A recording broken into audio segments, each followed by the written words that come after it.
As you may have seen this week, the band Kneecap have found themselves in controversy after footage emerged which apparently showed them calling for MPs to be killed. They've come out and said that the video removes context, but nevertheless apologised, specifically to the families of Joe Cox and David Amos, both who were murdered. Now, one person you wouldn't have thought would have been involved is Jeremy Corbyn. So, Labour MP David Taylor in Parliament has called for Jeremy Corbyn to apologise because he appeared in this photo with the band in 2023. And we're going to take a look. Thank you, Madam Deputy Speaker. Yesterday, I wrote to Glastonbury Festival urging them to remove this music group from their lineup. The reason I did this is because they have allegedly called for the murder of Conservative colleagues in this House, and because we've seen the footage of them appearing to show support for Hezbollah and Hamas, including the waving of the flag of the proscribed organisation. Words, as others have said, have tragic consequences, and beloved colleagues Joe Cox and Sir David Amos were tragically murdered, and the 16th of June 2016 remains one of the worst days of my life, and I know many colleagues in this House feel the same, and we all have a duty to prevent this from ever happening again. I welcome the comments the Minister has made around Glastonbury. May I also ask if he agrees with me that whilst there is a police investigation, iTunes, Spotify, YouTube and others should strongly consider taking their music off their platform until that investigation is over. And may I also note the absence of the member for Islington North, who is not present and not involved in this discussion, and will he join me in condemning his appearance in a photograph with that group, and will he join me? I mean, it just got cut off at the end there, but he shared it and he tweeted saying, will he apologise? Now, I don't think this MP understands the passage of time. Right? Jeremy Corbyn appeared in a photo with them 2 years ago. Now, Keir Starmer has come out and commented on the band, calling the apology half-hearted. Responding to an overnight statement by the group, Keir Starmer's spokesperson said, "It is half-hearted. We completely reject, in the strongest possible terms, the comments they've made, particularly in relation to MPs and intimidation, as well as obviously the situation in the Middle East. It's right that police are looking into these videos." The number 10 aide said Starmer found comments by the Irish trio completely unacceptable and that there's no place in our society for intimidation and abuse. I mean, we're still waiting for his apology for saying that Israel had the right to cut off water and electricity to Gaza, a literal war crime. Now, the video of Kneecap, maybe it was a joke, right? We don't have any other reason to believe that it isn't. Having said that, these are jokes you shouldn't be making, and it was the right thing to do for them to apologise. However, why the hell is Keir Starmer getting involved with an Irish band, all these MPs calling on festivals such as Glastonbury to drop them? I mean, I'm sorry, but Keir Starmer and the rest of the political establishment are facilitating Israel's genocide of Palestinians. You don't get to do that. You don't get to send arms that are used to blow up babies and then turn around and say, what Kneecap did was disgusting. Cancel them. As far as I'm aware, murdering children is a lot worse than words even. Kevin, I do want to talk about Kneecap specifically, but first, I want to get your thoughts on this particular Labour MP. He's one of the new 2024 MPs. Why is he talking about Jeremy Corbyn? Because he's got Corbyn derangement syndrome. I mean, there's no other reason why you would possibly invoke his name in this. As you say, he took a picture with a group 2 years ago. I hardly see that that's relevant to the current ongoing situation. Also, he wasn't even in the chamber to answer the question, so he literally got admonished. Not only did he look like a weirdo obsessive, but he also got admonished by the Deputy Speaker for breaking parliamentary rules, which is that you're supposed to tell a person if you're going to directly reference them in Parliament, which is only fair because it gives them the right to respond. Right, reply, yeah, of course. Yeah, absolutely fine. It's just madness. And I think this story, and indeed the other two stories, are fine examples of the Zionist capture of Western institutions, frankly. And note that I said Zionist and not Jewish, because a lot of people will accuse you of anti-Semitism. Most of the people involved in all of this are evangelical Christians in the United States, and they're dark money. Even so, Zionist capture of British institutions, be it members of the Labour backbench, be the Prime Minister, as you quoted there. Although I do have to ask whether he had to ring up Isaac Herzog, the President of Israel, to get clarification on that point, as he did before the SNP's Opposition Day motion a couple of years ago. Yes, this is such a silly story, which is only coming to light now because of the cultural impact of the Coachella Music Festival. Right. Where Kneecap, the Irish rap trio, if I can allow myself to feel very old in saying it that way, played at Coachella and put things behind them saying "fuck Israel" and "free Palestine," which was too much, literally too much, even for, to allow anyone to say anything against the one position you're allowed to hold. The Coachella live stream was literally cut because, again, imagine that, a rock star making a controversial statement. Crazy, I know. And of course, now they've dredged up these clips of them saying, controversial things, which might indeed break the law. I don't know. And from 2 years ago and 18 months ago, these two clips of the either the quote unquote "kill your MP" or the support for Hamas and Hezbollah. This is such an obvious case of the same smear tactic that was, used on Jeremy Corbyn and has been used on any supporter of Palestine over the course of, decades, but certainly over the course of the last couple of years. The cultural impact of them saying that at Coachella and breaking the iron grip that the Zionist message has had in Western media was so much that they're now using these old clips to try and smear them, to try and undermine the basic message of maybe don't do a genocide with, again, the same smear of anti-Semitism, the same smear of, oh, you're a terrorist. And ultimately, it's one of the most fantastically counterproductive things that I've ever seen. Because rather than trying to silence them, what you've actually done is amplified their message. It's almost like they've literally never heard of the Streisand effect, right? On Spotify, they've gone from 100,000. Yeah, they've gone to millions, haven't they? To over 1.3 million. That was the last time I saw. So you've more than tenfold their listeners. You've more than doubled their number of subscribers on YouTube. You've turned them from, a band on the rise into one of the biggest acts in the world that's probably going to headline Glastonbury now. Well done. Honestly, I'm sure one day making rock stars look really cool by trying to ban them will definitely work. Idiots. I mean, to pick up on what you said, though, right? For those that are thinking, well, they're only coming down on them because of this video that's resurfaced and what they've said. But you got to remember, the attack started when they simply said that Palestinians should live. So at Coachella, they had, F Israel, and then they were like, Palestinians are being genocided, essentially. They had criticisms. They had attacks from Sharon Osbourne.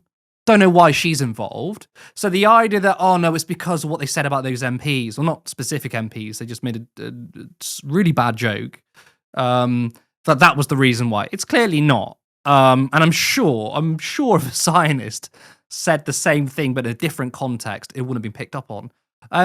Well, they do. They do all the time. Yeah. How many Zionists have we heard, including the current Israeli ambassador to the United Kingdom, make overtly genocidal absolutely statements towards Palestinians and indeed towards Arabs more generally? We know this. Zionism is in itself a genocidal movement. This is the way it goes. Literally, the Israeli Knesset had a debate about the degree to which you should be able to rape Palestinian inmates. You've seen, you've got members of the Israeli cabinet who are literally have arrest warrants out for them from the ICC, and they're just welcomed as heroes in Washington DC. It's embarrassing.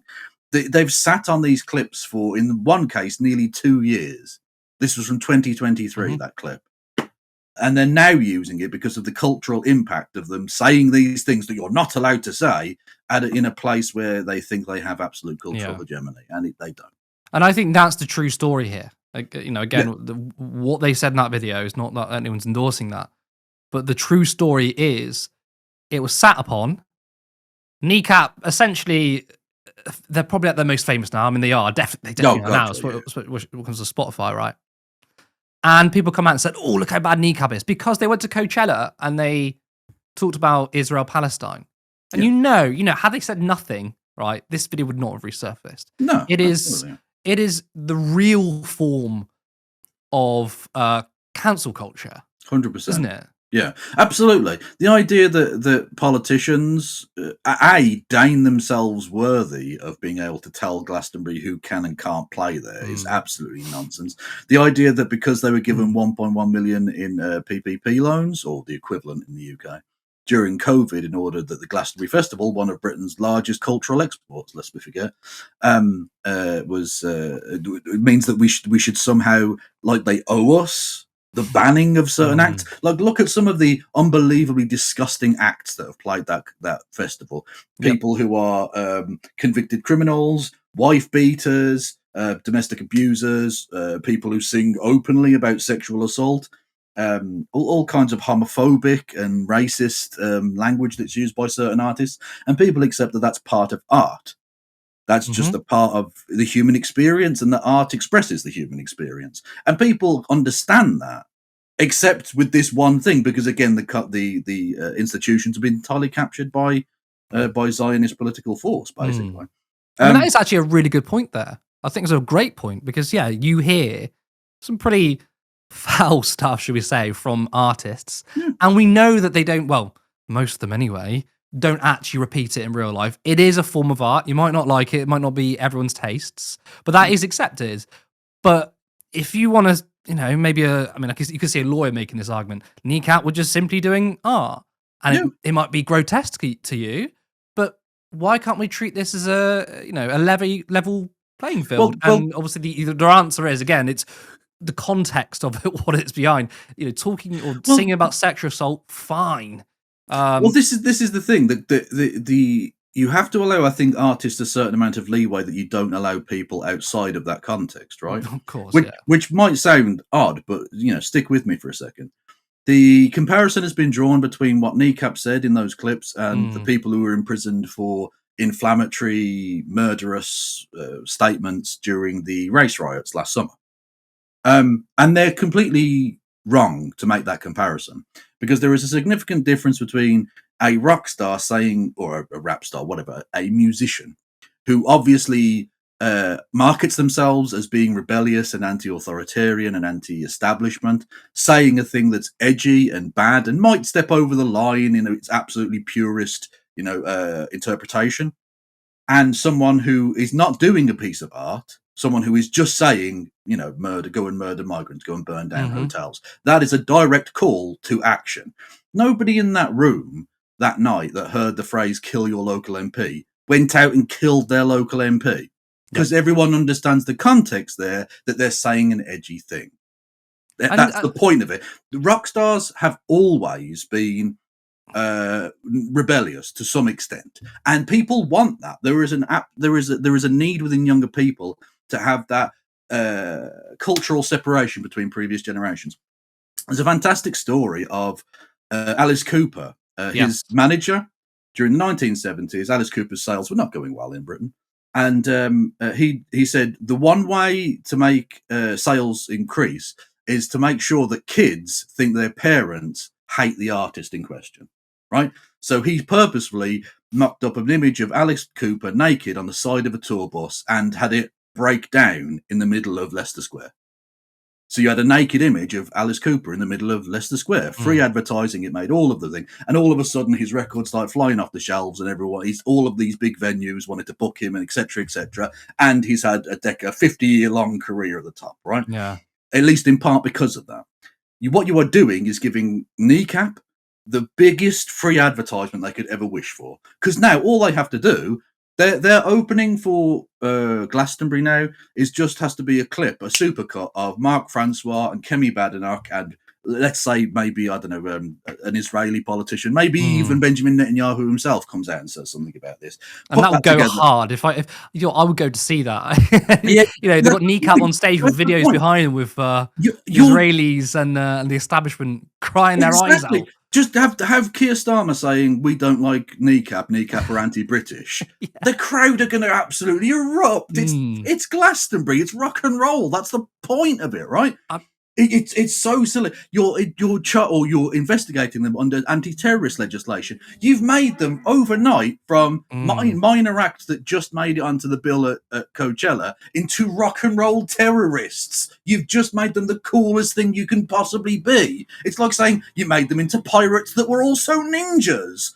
You made them infinitely cooler than they could ever have been without your intervention, you idiots. I mean, I really like your comparison with the race riots, and you're getting people on Adam Brooks, political commentator, boxer on GB News. He didn't say it on GB News. He tweeted it saying, "This is what Kneecap did is disgusting." Whilst they're also saying, "But they're jailing people for tweets." And you do have to understand there is a real threat of incitement, right? When there are race riots going on out there, and you say, "Go burn down buildings with children inside them, burn politicians," whilst that's happening, and then it led to that, right? That is literally incitement. A crime came out of that, and clearly the judges thought there was a plausible link. It was a different context, but once again, I find it hypocritical for these people on the right who want to cancel Kneecap, but then say, "Oh, you get jailed for a tweet." Well, this is the thing. The right wing for so long have gone on about cancel culture. And the biggest ones, they love cancel culture. Exactly. They were only ever annoyed that they weren't the ones doing the cancelling. True, yeah. That's it. They just wanted to be the ones that were cancelling. That's it. As soon as they get the slightest opportunity, whether it's to accuse Jeremy Corbyn of anti-Semitism, quite wrongly, or to accuse anyone else, Kneecap included, of anti-Semitism, quite wrongly, they'll do it in a heartbeat. In a second, they'll say in one breath, horrible genocidal scumbags should be allowed to speak on university campuses, but that rap group from Belfast should be banned from everything. Yeah. Like the fact, and to make the broader and I think more serious point about all of this, on the same day that Mark Francois, who by the way is an absolute clown shoe of a human being, had his emergency question or urgent question, which wasn't urgent in the slightest, but whatever, question in Parliament yesterday, talking about this, forced the Home Office into an official statement in Parliament about this, was the day it was revealed that Britain had entered the war in Yemen. So you have politicians openly and happily joining in the bombing genocide fest in another part of the world, and yet Parliament is discussing a rap group said a thing 2 years ago.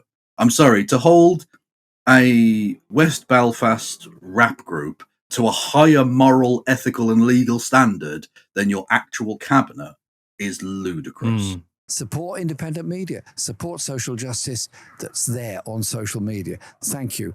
Turn left.